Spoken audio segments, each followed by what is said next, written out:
ጤና ይስጥልኝ ክቡራት ተመልካቾቻችን ከሐረሪ ቴሌቪዥን የዕለቱን ዜናዎች ወደ እናንተ እናደርሳለን። ከዜናዎቹ ጋር ቤተልሔም ደሴ ነኝ። አብራችሁን ቆዩ። በክልሉ ሰው ሰራሽ የነዳጅ እጥረትና የዋጋ ንረት በሚፈጥሩ አካላት ላይ ህጋዊ እርምጃ መወሰድ መጀመሩን የሐረሪ ክልል ርዕሰ መስተዳድር አቶ ኦርዲን በድሪ አስታወቁ። ርዕሰ መስተዳድሩ በማህበራዊ ትስስር ገጻቸው ባስተላለፉት መልእክት ችግሩን ለመፍታት ግብረ ኃይል ተዋቅሮ ወደ ስራ መገባቱን ገልጸዋል።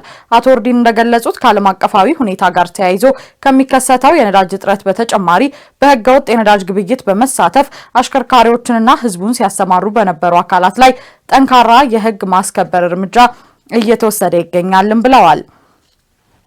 ይህንን ተልዕኮ በአጭር ጊዜ ውስጥ ለፈጸመው ግብረ ኃይል ምስጋናቸውን ያቀረቡት ርዕሰ መስተዳድሩ በቀጣይም በህገወጥ ተግባር ለተሳትፎ የነበራቸውንና ኃላፊነታቸውን በአግባቡ ያልተወጡ አካላትን ተጠያቂ ማድረግ ስራ ተጠናክሮ እንደሚቀጥል አረጋግጠዋል። በተጨማሪም ለመላው የክልሉ ህዝብ መሰል ህገወጥ ድርጊቶችን በመከላከል ረገድ ከመንግስት ጎን በመቆም አስፈላጊውን ድጋፍ እንዲያደርጉ ጥሪ አቅርበዋል። በሰባተኛው ጠቅላላ ምርጫ በመሳተፍ ለሀገር የሚበጀውን ለመምረጥ የምርጫ ካርድ መውሰዳቸውን በሐረሪ ክልል የሚገኙ ነዋሪዎች ገለጹ። ነዋሪዎቹ የዜግነት ግዴታቸውን ለመወጣትና የዲሞክራሲ ስርዓትን ለማጠናከር ካርድ መውሰድ ወሳኝ መሆኑን ጠቅሰው ማንኛውም መራጭ ዜጋ በሂደቱ ላይ በንቃት እንዲሳተፍም ጥሪ አቅርበዋል። ፍቃዱ በላይ ተጨማሪ አለው። በሰባተኛው ጠቅላላ ምርጫ በመሳተፍ የሚበጀንን ለመምረጥ የምርጫ ካርድ ወስደናል ሲሉ በሐረሪ ክልል የሚገኙ ነዋሪዎች ገልጸዋል። የሐረሪ ብዙኃን መገናኛ ኤጀንሲ ያነጋገራቸው አንዳንድ የከተማው ነዋሪዎች እንዳስታወቁት ምርጫ ኢትዮጵያን ወደ ተሻለ እድገትና የልማት ጉዞ የሚያሸጋግር ፓርቲ የምንመርጥበት አንዱ መንገድ ነው ብለዋል። በሰባተኛው ጠቅላላ ምርጫ ለመሳተፍ የሚያስችለን የምርጫ ካርዳችን ወስደናል ያሉት ነዋሪዎቹ የጠቅላላ ምርጫ ለሀገር ይበጃል የምንለውን ለመምረጥ ተዘጋጅተናል ሲሉም አረጋግጠዋል። ያው የሰባተኛ ሀገራዊ ምርጫውን በጉጉት ስንጠብቀው ነበረ። አሁን ያው ከወሰርኩኝ ትናንትና ነው የወሰርኩት። በዲጂታል ተመዝግቤ ነው። ከዚህ በፊትም አይዲ ነው ያለኝ መታወቂያ። በዛ መሰረት ተመዝግቤ አሁን ያው ወስጃለሁ ካርዱን። ያው መንግስት ባዘጋጀው የምርጫ ቦርድ ባዘጋጀው የምርጫ ዝግጁነት መሰረት ማለት ነው ለህዝቦች ባቀረበው የምርጫ አካሄድ መሰረት እኔም እንደ ነዋሪ ይሄንን መብቴን በመጠቀም ያው ለመምረጥ ይሆነኛል፣ ይበጀኛል፣ ለኔ ያገለግለኛል ያልኩትን ለመምረጥ የምርጫ ካርዴን ወስጃለሁ። በዝግጁነት ላይ ይገኛለሁ። እኔም እንደወሰኩኝ ይሄንን ምርጫ እንዲሳተፉ በጎረቤቶቻችን እየቀሰቀስን ወደዚህ ምርጫ ጣቢያ እንዲመጡ እያደረግን ነው። የመጀመሪያ ምርጫ ካርድ የወሰኩ እኔ ነኝ። ምርጫ ለሰላምና ለዲሞክራሲ ስርዓት ግንባታ አስፈላጊ በመሆኑ ኢትዮጵያዊ የሆነ ዜጋ ሁሉ የምርጫ ካርድ ሊወስድ ይገባል ሲሉም ተናግረዋል። የዘንድሮ ምርጫ በዲጂታል የታገዘ በመሆኑ ምርጫውን የተለየና ታማኝነትን የያዘ እንደሚያደርገውም ነው ጨምረው የገለጹት። እድሜው ከ18 ዓመት በላይ የሆነና ለመራጭነት የደረሰ ሁሉ የምርጫ ካርድ በመውሰድ በንቃት መሳተፍ እንዳለበትም ነዋሪዎቹ አመላክተዋል። ሌሎቹም በቃ ሰዓቱን ጠብቀው በትክክለኛው መንገድ ሰዓት እንትን ሳይላቸው ልክ እንደንትን በጉጉት ያን ካርድ ወስደው ለመምረጥ ከፍተኛ ዝግጅት እንዲያደርጉ ሌሎቹንም ቅስቀሳ እያደረግን ነው። ባለው ነገር ደግሞ ፍትሃዊ ሰላማዊ እንዲሆን ጥረታችን እንትን እያደረግን ያለነው። በምርጫ አምናለሁ፣ ወደፊትም አምናለሁ። ምርጫ ግን አስፈላጊ ነው። እኔ በጉጉት ነው የምጠብቀው። እውነት ለዚህ እንኳን ያደረሰን በማለት ነው። እኔ እንደው ደስታኛ ነኝ። ምርጫ ይወስዳሉ ብዬ ገምታለሁ። ምክንያቱም ካለው ሁኔታ ተነሳሽነታቸው ከፍተኛ ነው። በአሁኑ ሰዓት እየተጠባበቁ ነው። አሁን ትናንትናም ብዙ ሰው ነው የወሰደው። አሁንም ወጣቶቹ በተለይ ደግሞ የዲጂታል ሲሆንላቸው ኦንላይንም እየገቡ እንትን የሚለው አሉ፣ የሚመዘገቡ አሉ። አሁንም ደግሞ ዲጂታል መታወቂያ ያልወሰደ ሰው የለም። በብዛት እኛ ቀበሌ ላይ ወስዷል። ስለዚህ ለመምረጥ ዝግጁ ናቸው። በቃ ሰባተኛው ጠቅላላ ሀገራዊ ምርጫ የፊታችን ግንቦት 24 ቀን 2018 ዓ.ም እንደሚካሄድም ምርጫ ቦርድ ማሳወቁም የሚታወስ ነው። የሐረሪ ክልል የስነ ምግባርና ጸረ ሙስና ኮሚሽን በሰራተኞች ደንብና መመሪያ ዙሪያ የአቅም ግንባታ ስልጠና ሰጠ። ስልጠናው የስራ ስነ ምግባርን ለማስፈን የዲሲፕሊን ደንቦችን ጠንቅቆ ለማወቅና ተግባራዊ ለማድረግ የሚያስችል መሆኑ ተገልጿል። ዘገባው የናርዶስ ዳምጤ ነው። ተጨማሪውን ሲሳይ ዘሪሁን ያቀርበዋል። የሐረሪ ክልል ስነ ምግባርና ጸረ ሙስና ኮሚሽን በሰራተኞች ደንብና መመሪያ ዙሪያ የአቅም ግንባታ ለሰራተኞቹ ስልጠና ሰጥቷል። በስልጠናው ላይ በኮሚሽኑ የስነ ምግባር መከታተያና የሙስና መከላከል ዳይሬክቶሬት ዳይሬክተር አቶ ታጁዲን ኢብራሂም እንደገለጹት ሰራተኞች ይህንን ስልጠና መውሰዳቸው በተቋሙ ውስጥ ያላቸውን መብትና ግዴታ ለይተው እንዲያውቁ የሚያስችል መሆኑን ገልጸዋል።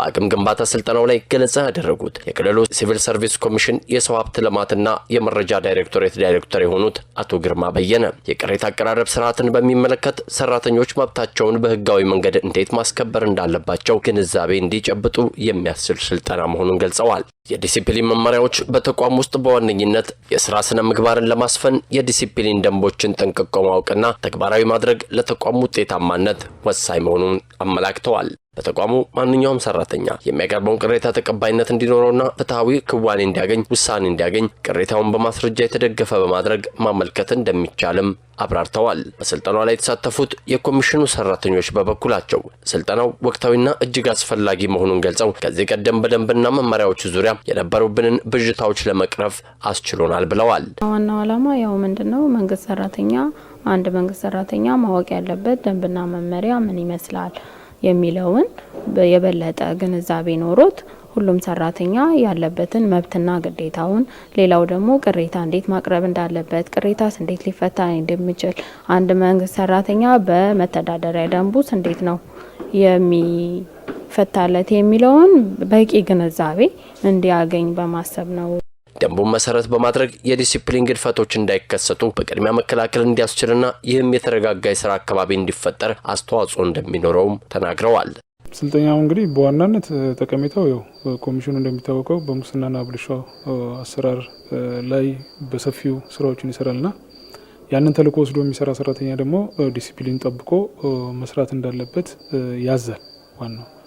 ስለዚህ ያንን ዲሲፕሊን ደግሞ ምንድነው የሚለውን ነገር በቃል ደረጃ ከማወቅ በዘለለ በዚህ ተግባር ደግሞ ያለውን አዋጁን አጣቅሶ ምንድነው የሚለውን ነገር አውቆ እንዲንቀሳቀስ ሰፊ ጠቀሜታ ስላለው ያንን ተሳሳቢ ያደረገ የስልጠና መድረክ ነው የተዘጋጀው ማለት ነው። በመጨረሻም የኮሚሽኑ ሰራተኞች መሰል የአቅም ግንባታ ስልጠናዎችን ለተገልጋዮች የሚሰጡ አገልግሎት ቀልጣፋና ግልጽ እንዲሆን ስለሚያስችል ወደፊትም ስልጠናው ተጠናክሮ መቀጠል እንዳለበት አንስተዋል።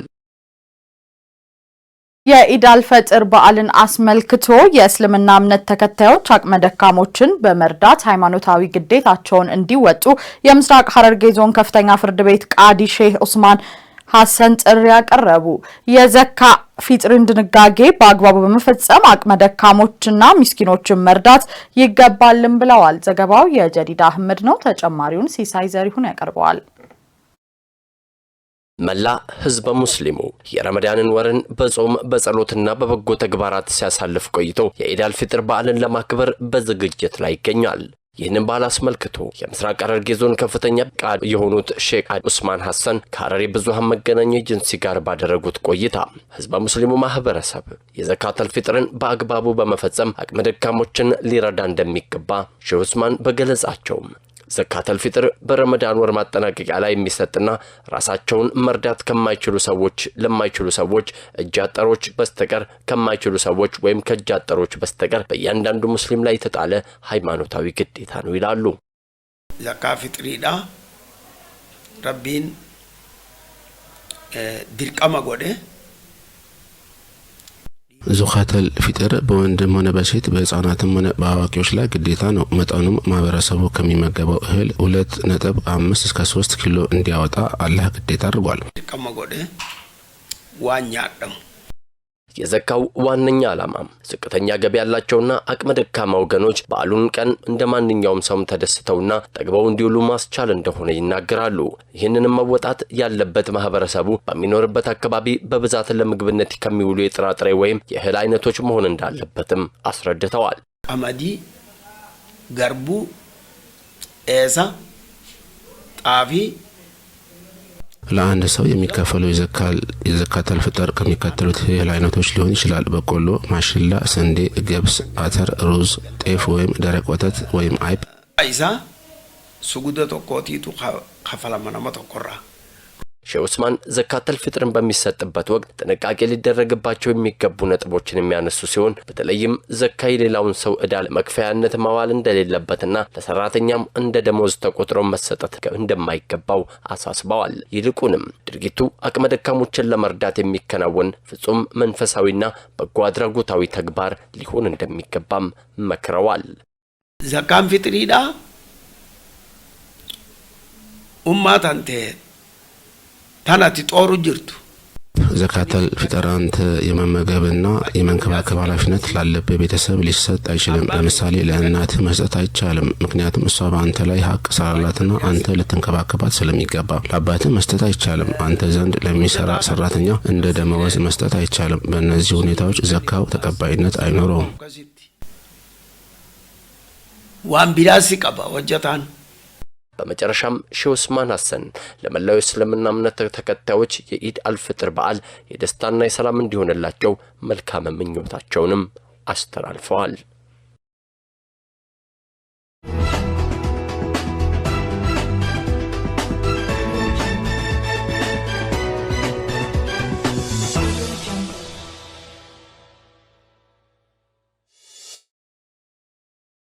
ክብራት ተመልካቾቻችን ከሐረሪ ቴሌቪዥን ዜናዎቻችን ወደ እናንተ መድረሳቸውን እንደቀጠሉ ናቸው። ወደ ሀገር አቀፍ ዘገባዎች አለፍን። በመካከለኛው ምስራቅ ከተፈጠረው ቀውስ ጋር በተገናኘ ነዳጅን በኃላፊነት ለመጠቀም የሚያስችሉ አሰራሮችን በአግባቡ እንዲተገበሩ የትራንስፖርትና ሎጂስቲክ ሚኒስቴር አሳሰበ። በሌላ ዜና በኢትዮጵያ በየዓመቱ ከ6000 በላይ ሰዎች በአንጀት ካንሰር እንደሚያዙ የጤና ሚኒስቴር አስታወቀ። ሌንሽ መልሲንግንና መሰል ሀገር አቀፍ ዘገባዎችን በተከታይነት ታቀርብልናለች። በመካከለኛው ምስራቅ ከተፈጠረው ቀውስ ጋር በተገናኘ ነዳጅን በኃላፊነት ለመጠቀም የሚያስችሉ አሰራሮች በአግባቡ እንዲተገበሩ የትራንስፖርትና ሎጂስቲክስ ሚኒስቴር አሳስበዋል። በዚህም ኤሌክትሪክ መኪናዎችንና የትራንስፖርት አገልግሎቶችን በአግባቡ መጠቀም፣ የአነዳድ ባህል ለውጥ ማድረግ እንዲሁም ለጥራት ቁጥጥርና የአካባቢ ጥበቃ ትኩረት መስጠት እንደሚገባ የትራንስፖርትና ሎጂስቲክስ ሚኒስቴር አስታውቋል። ሚኒስቴሩ ባወጣው መግለጫ ወቅታዊውን ዓለም አቀፍ ጫና ለመቋቋምና የሀገርን ኢኮኖሚ በዘላቂነት ለመታደግ በሁሉም የህብረተሰብ ክፍሎች በመንግስትና በግል ተቋማት ተግባራዊ መደረግ ያለባቸውን አሰራሮች አመልክተዋል። በነዳጅና በኤሌክትሪክ የሚሰሩ ተሽከርካሪዎች ነዳጅን በመተው የኤሌክትሪክ ኃይልን ብቻ እንዲጠቀሙና በነዳጅ የሚሰሩትም ወደ ኤሌክትሪክና ተፈጥሮ ጋዝ የመቀየር ስራን ማጠናከር እንደሚገባ ሚኒስቴሩ አስገንዝበዋል። በክልልና በፌዴራል ደረጃ ያሉ ሁሉም የመንግስትና የፕሮጀክት ተሽከርካሪዎች ሙሉ በሙሉ ወደ ኤሌክትሪክ እንዲዞሩ በማድረግ የተጀመረውን ሀገራዊ እቅድ ወደ ተሟላ ተግባራ ማሸጋገር ይጠበቃል ነው ያለው። ከአንድ ቤት ውስጥ ብዙ መኪኖችን ለየብቻ ይዞ ከመውጣት ይልቅ በጋራ መጠቀም እንደሚገባ ገልጾ በከተማ ውስጥ የሚደረጉ አጫጭር ጉዞዎችን በእግርና በብስክሌት የማድረግ ባህልን ማዳበር እንደሚገባም ጠቁመዋል። የቀረበው ሀገራዊ ጥሪ የሀገርን የውጭ ምንዛሬን ለማዳን የአካባቢ ብክለትን ለመቀነስና ዜጎች በዓለም አቀፍ የነዳጅ ዋጋ መዋዠቅ እንዳይጎዱ ለማድረግ የታለመ መሆኑንም ሚኒስቴሩ አመላክቷል።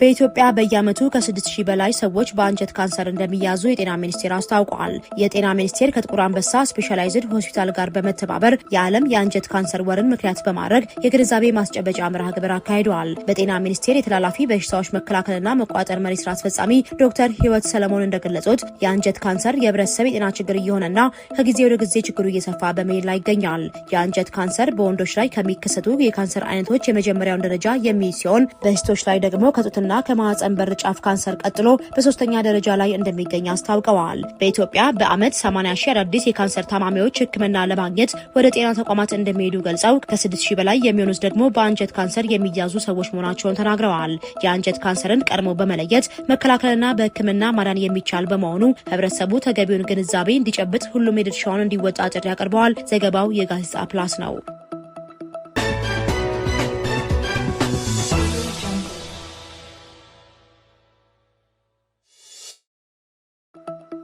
ባለፉት 3 ዓመታት ውስጥ ከተለያዩ ሀገራት ከግማሽ ሚሊዮን በላይ ኢትዮጵያውያን ወደ ሀገራቸው መመለሳቸውን የሴቶችና ማህበራዊ ጉዳይ ሚኒስቴር አስታውቋል። በህገወጥ መንገድ ከሀገር የወጡ እነዚህ ዜጎች ወደ ኢትዮጵያ እንዲመለሱ የተደረገው በመንግስት ጥረት መሆኑም ተገልጿል። በሚኒስቴሩ የህገወጥ የሰዎች ዝውውር መከላከልና የተመላሽ ዜጎች ጉዳይ መሪ ስራ አስፈጻሚ አቶ ደረጀ ተጊበሉ ለኢትዮጵያ ፕሬስ ድርጅት እንደገለጹት በየሳምንቱ መደበኛ ባልሆነ መንገድ ከሀገር የወጡ ዜጎች ወደ ሀገራቸው የሚገቡ ሲሆን ከሳውዲ አረቢያ ብቻ በየሳምንቱ እስከ 3000 የሚደርሱ ዜጎች ወደ ሀገራቸው ውስጥ ይገባሉ።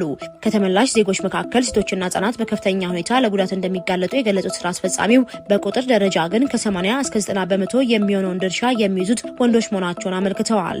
መንግስት ተመላሾችን በዘላቂነት ለመቋቋም አስፈላጊውን የስነ ልቦና፣ የጤናና የህክምና ድጋፍ ያደረገ ሲሆን ባለፉት 3 ዓመታት ከተመለሱ ዜጎች መካከል 80,000 የሚጠጉ ሴቶች በቋሚነት ወደ ስራ እንዲሰማሩ ተደርገዋል። ወጣቶች በሀገር ውስጥ ያሉ የስራ አማራጮችንና መደበኛ የፍልሰት መስመሮችን በመጠቀም እንዲለወጡ ጥሪ የቀረበ ሲሆን በሐሰተኛ የደላላ መረጃ ህይወታቸውን ለአደጋ እንዳያጋልጡ ማስገንዘቢያ ተሰጥቷል።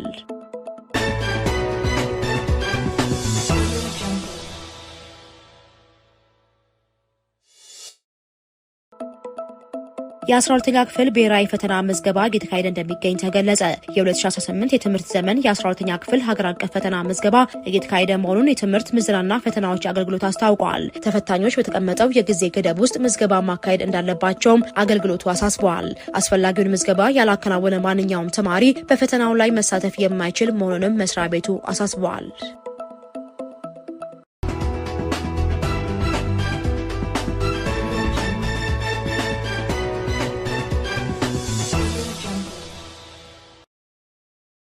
ወደ ዓለም አቀፍ ዘገባዎች አለፍን። የዲሞክራቲክ ሪፐብሊክ ኮንጎ መንግስት በኢቱሪ ግዛት በሚገኙ የማዕድን ቁፋሮ ቦታዎች ላይ የተፈጸመውን የሽብር ጥቃት በጽኑ አወገዘ። በአይኤስ የሽብር ቡድን ታጣቂዎች የተፈጸመው ይህ ጥቃት በሰው ሕይወትና በንብረት ላይ ከፍተኛ ጉዳት ያደረሰ ሲሆን የሀገሪቱ ጦር የአማጽያኑን ይዞታዎች እየደመሰሰ መሆኑም ተገልጿል። ምስጋናው ኃይሉ የዲሞክራቲክ ሪፐብሊክ ኮንጎ መንግስት በኢቱሩ ግዛት ማማሳ ግዛት ውስጥ በሚገኘው ሙቻቻ በተባለ ማዕድን ቀጠና ላይ የተፈጸመው አማጽያን የፈጸሙትን ጥቃት በጽኑ ማውገዙን በይፋ አስታውቋል። የመንግስት መግለጫ እንደሚያመለክተው ከሆነ ጥቃቱ የተፈጸመ መጋቢት 2 እና 3 ምሽት መካከል ሲሆን ከፍተኛ የማዕድን ሀብት ያለውን ቀጠና ኢላማ ያደረገ ነው። ራሱን አይኤስ መንግስት ብሎ የሚጠራው አሸባሪ ቡድን ለጥቃቱ ኃላፊነቱን የወሰደ ሲሆን በድርጊቱም ሳቢያ የሰዎች ህይወት ማለፉን፣ የማዕድን ቁፋሮ ፋሲሊቲዎችና ቁሳቁሶች ውደማቸውንም ሰላማዊ ዜጎችም አካባቢያቸውን ጥሎ መሰደዳቸውን መግለጫው በዝርዝር አመልክቷል።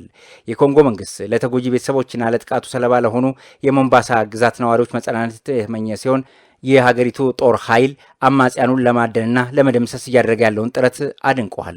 ከዚህ ጋር ተያይዞ የመንግስት መግለጫ በቅርቡ በኢታሩ ግዛት በተደረገ ወታደራዊ እርምጃ የተገኙትን ውጤቶች ይፋ አድርገዋል።